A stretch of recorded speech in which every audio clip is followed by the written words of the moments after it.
Hello दोस्तों, कैसे आप सभी लोग। उम्मीदें सभी स्वस्थ होंगे, मस्त होंगे, जबरदस्त होंगे।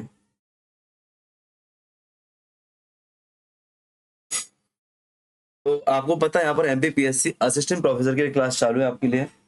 और एक खुशखबरी है कि आपका प्राचीन भारत खत्म हो चुका है। मध्य प्रदेश का एमपी हिस्ट्री में एमपी का एंशियंट हिस्ट्री खत्म हो गया है। आज से मिडिवल हिस्ट्री शुरू होने वाली है और 3 से 4 क्लास करेंगे हम लोग, थोड़ा बड़ी क्लास करेंगे क्योंकि इसमें रियासतें बहुत सारी हैं। मैं 4 दिन लेके चल रहा हूँ, 4 दिन में मैं इसको खत्म कर दूंगा। अब जितनी भी क्लास हो जाए लो, क्यों 10 घंटे आपको मध्यकालीन भारत के लिए चाहिए होती हैं, क्योंकि 10 घंटे में आपका प्रीलिम्स का मध्यकालीन भारत होता है, तो 10 घंटे आपको भी चाहिए बहुत शानदार तरीके, क्योंकि यहाँ पे रियासतें बहुत सारी है, ठीक है ना। तो मध्यकाल शुरू हो रहा है, क्लास नंबर 1 है मध्यकाल के लिए, ठीक है ना। बट लेक्चर नंबर क्रम से आपका रहेगा, बराबर ना। इसमें हम लोग गुलाम वंश पढ़ते हैं, खिलजी पढ़ते हैं, तुगलक पढ़ते हैं और लोधी पढ़ते हैं, क्योंकि ये पूरा इंडिया का है। एमपी में इनका बहुत कम लेना देना होता है, लेकिन इसके बाद मालवा सल्तनत आपकी एमपी में शुरू होती है। इसी के टाइम पीरियड पे क्या एमपी में मालवा सल्तनत शुरू होती है। तो पहले हम दिल्ली को देखेंगे, दिल्ली के शासकों का एमपी पे क्या प्रभाव पड़ा। हमने जब याद हो आपको, जो लास्ट हमारी क्लासेस हुई थी राजपूत काल में, तो आपने देखा था कि अलाउद्दीन खिलजी के आक्रमण हो रहे थे, तो भारत के विभिन्न क्षेत्रों के जो शासक थे वो अपनी स्वाधीनता खोते जा रहे थे और खिलजी के अधीन आ रहे थे कि नहीं आ रहे थे। वही चीज देखना है, कहाँ पे कुतुबुद्दीन ऐबक जाएगा, कहाँ पे जलालुद्दीन खिलजी जाएगा, कहाँ पे तुगलक जाएंगे, कहाँ पे लोधी जाएंगे, और एमपी में इनके हिसाब से क्या कैसा रहेगा उसको देखेंगे, ठीक है ना। इनको आप 4 वंश पढ़ेंगे, दिल्ली सल्तनत, गुलाम वंश, खिलजी वंश, तुगलक वंश और लोधी वंश। इन 4 वंश के बारे में पढ़ेंगे। प्रमुख शासक यहाँ पे दिए गए कुतुबुद्दीन ऐबक, इल्तुतमिश रजिया सुल्तान, जलालुद्दीन खिलजी, अलाउद्दीन खिलजी, मलिक काफूर, गयासुद्दीन तुगलक, मोहम्मद बिन तुगलक, फिरोज शाह तुगलक, बहलोल लोधी, सिकंदर लोधी, इब्राहिम लोधी। आप चाहो तो इस चार्ट को बना भी सकते हो, ठीक है ना। बट हम आपको पता है लिख पाते तो वैसे भी है, to the point handwritten notes होते हैं अपने हाथ से, हम लोग लिखवाएंगे, हाथ से हम लोग सब चीजें करेंगे, ठीक है ना। हेडिंग डालेंगे आप लोग, दिल्ली सल्तनत, दिल्ली सल्तनत। इसमें लोग शुरुआत करते हैं गुलाम वंश से। किससे बेटा? गुलाम वंश से। एक काम करना, एक पेज छोड़ देना, एक पेज पे इस चार्ट को बना लेना, इस ग्राफ को बना लेना, इस पेज पे, एक पेज पे, ठीक है ना। इसको आप लोग को बना लेना है, ठीक है। चलो, गुलाम वंश की बात करते हैं। तो कुतुबुद्दीन ऐबक ने, अब देखो यहाँ पे मैं आपके लिए बहुत डिटेल में चर्चा नहीं करूंगा कि गुलाम वंश की स्थापना कैसे हुई, दिल्ली की स्थिति क्या थी, आपके हर्षवर्धन के बाद कन्नौज की स्थिति क्या थी, त्रिपक्षीय युद्ध होता है, वो सारी चर्चा नहीं करेंगे। कैसे विदेशी यहाँ पे आए, किसने बुलाया, कैसे नहीं बुलाया, कौन आया, कौन ने नहीं किया, वो नहीं। इनका संबंध एमपी के रिगार्डिंग क्या है और कहाँ से क्वेश्चन आता है बताऊंगा। देखो, जो दिल्ली सल्तनत है, जो आपके यहाँ पे 4 वंश थे, गुलाम वंश, खिलजी वंश, तुगलक और लोधी, यहाँ से जो आपको गुलाम वंश और खिलजी वंश मिलेगा, उनमें से जो मुख्य क्वेश्चन आता है किस चीज का आता है, आक्रमण का, युद्ध का। और जो आपका तुगलक और लोधी मिलेंगे, वहां से आपका था स्थापत्य का। तुगलक और लोधियों से आपको कला, संस्कृति और स्थापत्य के क्वेश्चन आते हैं एमपी के रिगार्डिंग। इन शॉर्ट मैंने आपको बता दिया कि क्वेश्चन कहाँ से बनते हैं, ठीक है ना। तो उसी के हिसाब से चलेंगे। गुलाम वंश की यदि बात करें तो 1206 से 1290 में देखने को मिलता है। इसका जो प्रमुख शासक मिलता है कुतुबुद्दीन ऐबक मिलता है, जो कि संस्थापक माना जाता है कुतुबुद्दीन ऐबक, ठीक है ना। इन्होंने किसको, चंदेल राजा परमारी देव को या परिमल देव को पराजित किया था, याद रखना, ठीक है ना। किसको? चंदेल राजा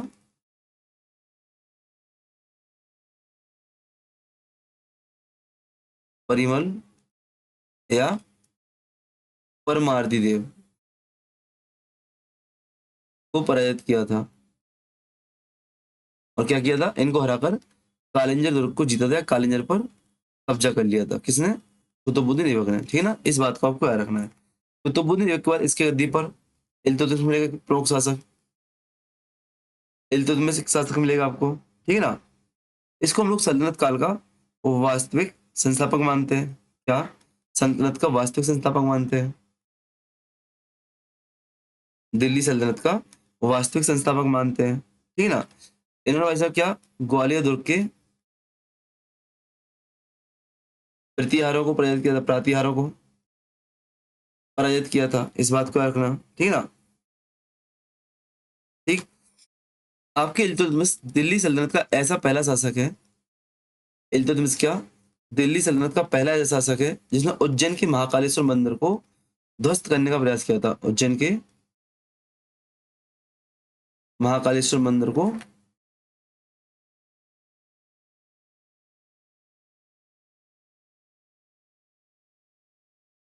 ध्वस्त करने का प्रयास किया था। इस बात को आपको याद रखना है, ठीक है ना, इस बात को आपको याद रखना है, ठीक है।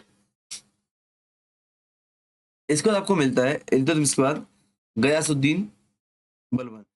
इल्तुतमिश की बेटी रजिया भी मिलती है आपको, बट वो आपके एमपी के रिगार्डिंग से महत्वपूर्ण नहीं है। यहाँ पे आएंगे गयासुद्दीन बलबन।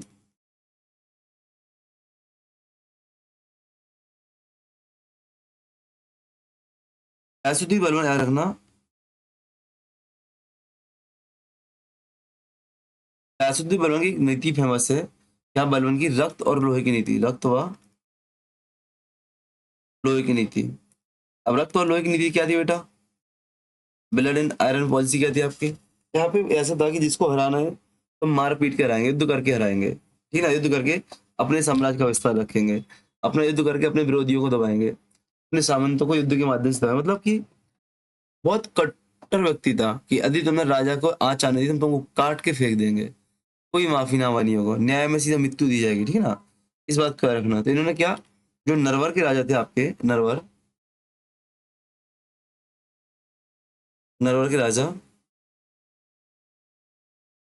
चौहान देव पर आक्रमण किया था। चौहान देव पर, चौहान देव पर आक्रमण किया था। एक बात याद रखना, मैंने आपके लिए पेपर वन के जो एंशिएंट हिस्ट्री उसके सारे पीवाई के भेज दिए थे सॉल्व करने के लिए। वो हिंदी में थे, तो आप क्या करना, उसको फोटो को लेकर सीधे चैट जीपीटी पे डालना, वो उसको इंग्लिश कर देगा, ठीक है ना। चलो, अब आएगा आपको खिलजी वंश। क्या है बेटा? अब आपको खिलजी वंश मिलेगा। खिलजी आपका एक प्रमुख वंश है सल्तनत काल में, याद रखना। यहाँ से भी क्वेश्चन बनते हैं आक्रमणकर्ताओं के, ठीक है ना। 1290 से 1320 तक शासन किया। इसमें सबसे पहले जलालुद्दीन खिलजी,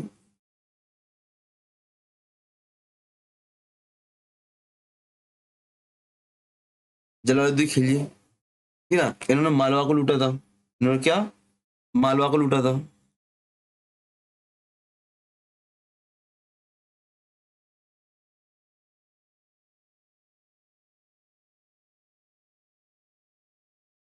ठीक है, याद रखना।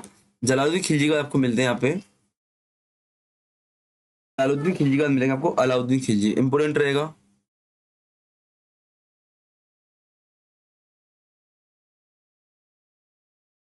अलाउद्दीन खिलजी मिलेगा, मोस्ट इंपोर्टेंट है, इसको 5 स्टार करना, ठीक है ना। अपने सेनापति ऐनुल मुल्क को, सेनापति ऐनुल मुल्क को मालवा पर आक्रमण करने के लिए भेजा था। कहाँ पे? मालवा पर आक्रमण करने भेजा था, ठीक है ना। और वाइसराय ने क्या किया था? परमार शासक, जो मालवा के परमार शासक थे महकल देव, उनकी हत्या कर दी थी। आपको याद है? परमार शासक, मालवा के परमार शासक महकल देव की हत्या की, महकल देव की हत्या कर दी, ठीक है ना।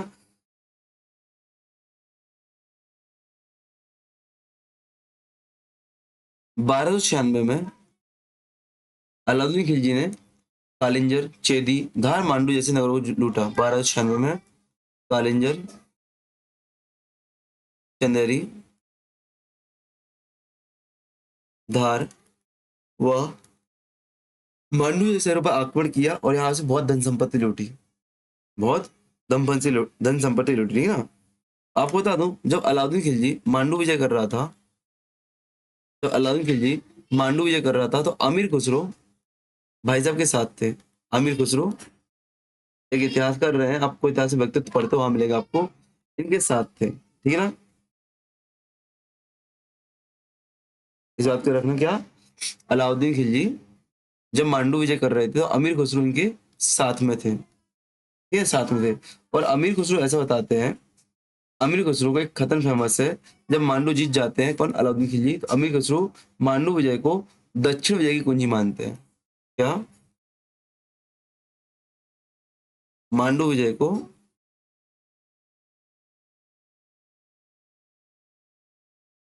दक्षिण विजय की कुंजी मानते हैं। कौन बेटा? अमीर खुसरो। इस बात को आपको याद रखना। क्यों?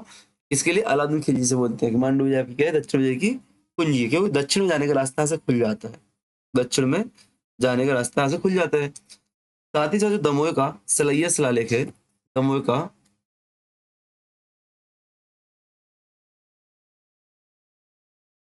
का सलैया शिलालेख है। वहां पर अलाउद्दीन खिलजी को सार्वभौम शासक बताया गया।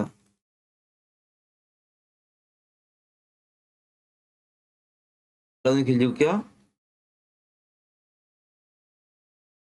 सार्वभौम शासक बताया गया, ठीक है ना। इस बात को आपको याद रखना है, इस बात को आपको याद रखना है, ठीक है ना। चलो, इसके बाद मिलेगा आपको तुगलक वंश। क्या मिलेगा बेटा? तुगलक वंश। आज हेल्थ में थोड़ा इशू, कल क्या बर्थडे था, पार्टी वार्टी, थकान, थोड़ा हेल्थ में भी इशू है, इसलिए आवाज आपको ऐसी डाउन लग रही होगी। हालांकि जोश बिल्कुल भी कम नहीं है कि नहीं? जोश अपना बराबर रहता है, जोश बिल्कुल नहीं कम करेंगे। अब मिलेगा वो तुगलक वंश। तुगलक वंश का टाइम पीरियड आपको मिलेगा बेटा 1320 से 1414, ठीक है ना, 1414, ठीक है। यहाँ पे आपको मिलेगा ग्यासुद्दीन तुगलक।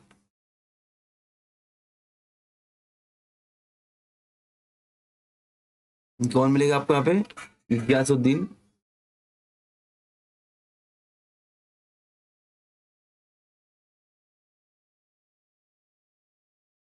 ग्यासुद्दीन तुगलक मिलेंगे। याद रखना, जो बटियागढ़ अभिलेख है, बटियागढ़ दमे अभिलेख, इससे ग्यासुद्दीन तुगलक की जानकारी मिलती है। बटियागढ़ का बटियागढ़ अभिलेख कहाँ से मिलता है?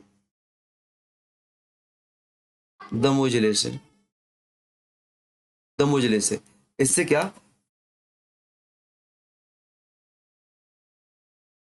इससे ग्यासुद्दीन तुगलक के बारे में जानकारी मिलती है। फिर आपको मिलते हैं फिरोज शाह तुगलक।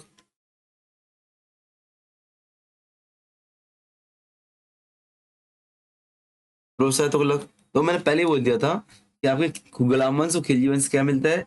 जो आक्रमण हुए हैं, जो युद्ध हुए हैं, उनके बारे में पूछता है। और तुगलक और लोधी से क्या पूछता है? तुगलक और लोधी से आपसे स्थापत्य पूछता है, ठीक है ना, संस्कृति पूछते, कला पूछता है। तो फिरोज शाह तुगलक का एक उल्लेख कहाँ पे? दुलानपुर अभिलेख से मिलता है। कहाँ पे? दुलनापुर अभिलेख से, ठीक है ना।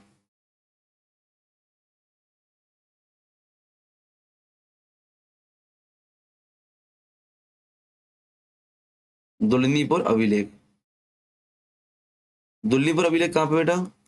याद रखना, सागर जिले में। किसमें? सागर जिले में। कहाँ पे बेटा? सागर जिले में, ठीक है ना। चलो आगे, मोहम्मद बिन तुगलक।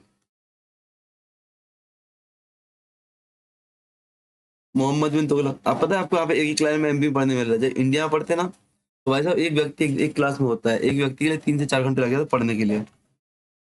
मोहम्मद बिन तुगलक की बात करें तो सबसे महत्वपूर्ण बात रखना कि इन्होंने क्या किया था? राजधानी परिवर्तन किया था। क्या किया था? राजधानी परिवर्तन किया था। और आपने याद है परिवर्तन के दौरान पढ़ा था, क्या पढ़ा था आपने? इन्होंने धार के किले का पुनर्निर्माण कराया था। धार के किले का क्या था? पुनर्निर्माण कराया था। याद है कि नहीं याद है?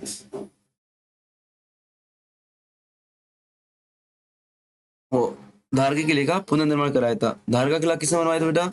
राजा भोज ने। राजा भोज ने किस नाम से? लीलोद्धान गिरी नाम से बनवाया था। याद है? लीलोद्धान गिरी के नाम से बनवाया था। और याद रखना, इसी समय मोहम्मद बिन तुगलक ने चंदेरी में एक प्रशासक की नियुक्ति की थी। चंदेरी में गुलीक खां को प्रशासक बनाया था। गुलीक खां को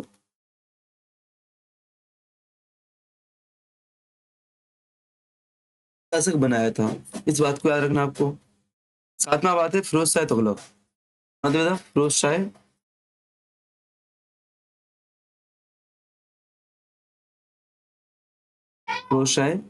तुगलक।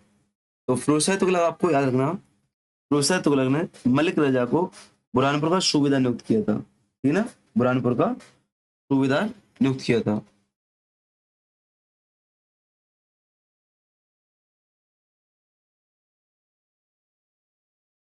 किसे बनाया था? मलिक रजा को। तो मलिक रजा इंपोर्टेंट आपके लिए है, गुली खां इंपोर्टेंट आपके लिए है, लीलोद्धान जो आपका गिरी पर्वत है, जो कि धार के किला है आपका, वो महत्वपूर्ण आपके लिए है, ठीक है ना। यहाँ पे स्थापत्य महत्वपूर्ण है, ठीक है।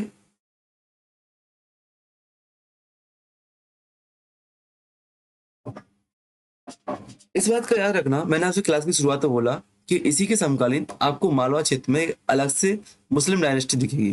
तो फिरोज शाह तुगलक के समय पर ही तुगलक वंश, यहाँ पे नोट डाल के लिख लेना कि तुगलक वंश के समय से ही क्या, तुगलक वंश के समय पर ही मालवा में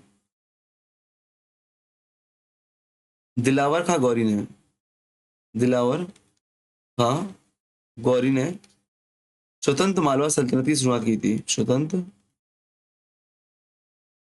मालवा सल्तनत की शुरुआत की थी,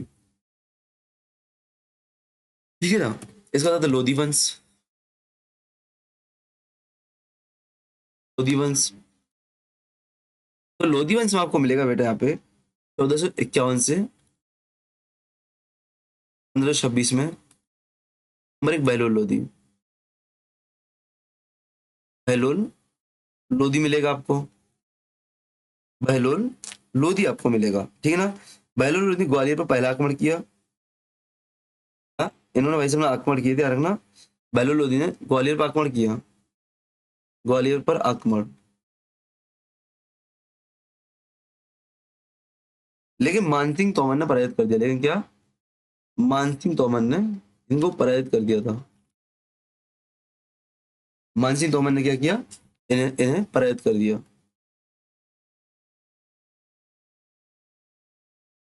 भाई साहब दिल्ली लूटने गए थे, ग्वालियर,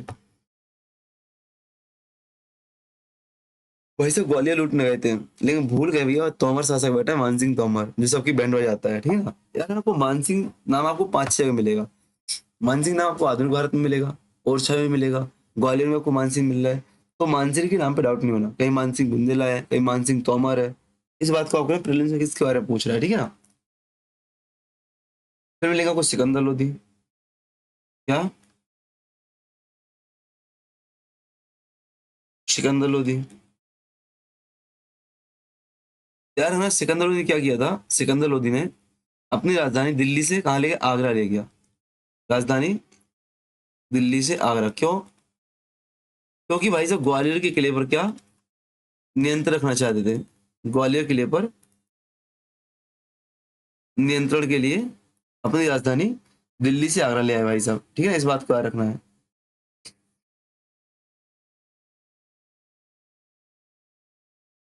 सिकंदर लोधी ने ग्वालियर पर 5 बार, कितने बार, 5 बार आक्रमण किया था। सिकंदर लोधी ने ग्वालियर पर 5 बार आक्रमण किया, लेकिन विजय प्राप्त नहीं हुई। फिर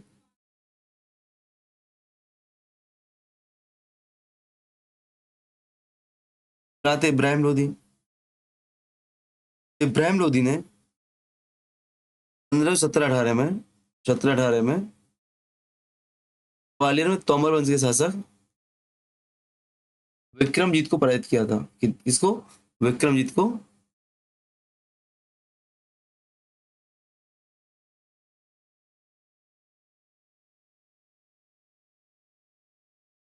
विक्रमजीत को पराजित किया, ठीक है ना। राजा के बहादुर शाह,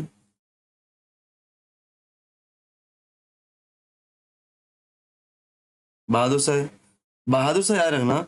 दिल्ली सल्तनत के पतन के बाद 1526 में गुजराती शासक बहादुर शाह ने क्या किया, मालवा पर कब्जा किया, ठीक है ना। 1526 में भाई साहब क्या थे, गुजराती शासक थे। कौन थे, गुजराती शासक थे।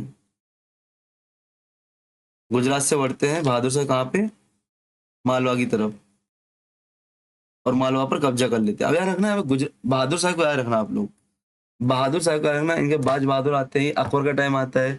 इसका अकबर का टाइम आता है, वहां से आक्रमण होता है, यहाँ पे इनकी कब्र बनाई जाएंगी, कब्र से क्वेश्चन आते हैं। तो देखो मालवा में आपको 2 व्यक्ति दिख रहे हैं। मालवा आपको क्या, एक तो मालवा सल्तनत दिख रही है आपको।